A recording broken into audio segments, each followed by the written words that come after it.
My father was a surgeon, so I had a lot of experience with doctors and medicine. In fact, one of my earliest memories is when I was a little girl. I think I was about 5. In those years, they would take everybody's tonsils out. And I remember my dad was beside me when I went into the surgery, and then I remember he was there when I woke up.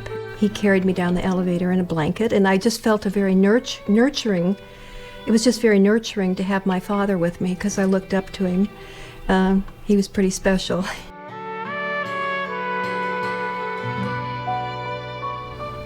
Bill and Susanne Tyler are relatively new. They moved to the community and stepped forward quite spontaneously and made a very, very generous gift that has made a phenomenal heart program that provides the entire spectrum of cardiac services possible. We've treated over 8,000 patients. We've also sent from our cath labs to the operating room over 910 open heart surgeries. In the past, they would have had to leave this community. There are many things in life that you can deal with from afar. You can negotiate over the telephone, you can communicate by way of the internet, but health services, particularly in an emergency circumstance, you have to be there in person. You want something very quick, and if it's not close, you'd have to go miles away. So I think it's very important to have it nearby.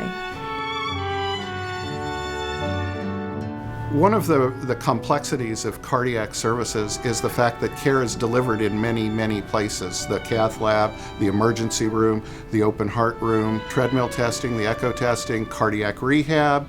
We now have the Tyler Heart Institutes where all those things work in harmony. It's like a humming machine. We have computers that follow and track the patients throughout the system, all because of the vision of the Tylers. And so the end result is that now many more patients, many patients who would otherwise have left the community can now be safely and effectively treated here at CHOM.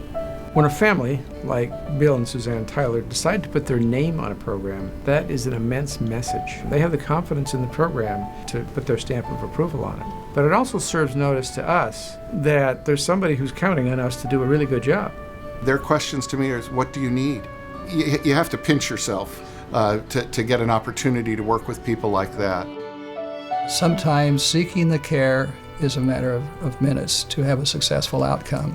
So why not give where you can have the greatest impact and where what you do is something that affects everyone in the community at some point or another. As we're getting older, as we are older, we spend a lot of time with the doctors.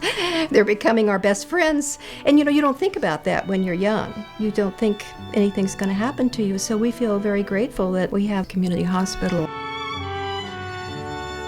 But Bill and Susanne don't limit their community activity to just here at the hospital.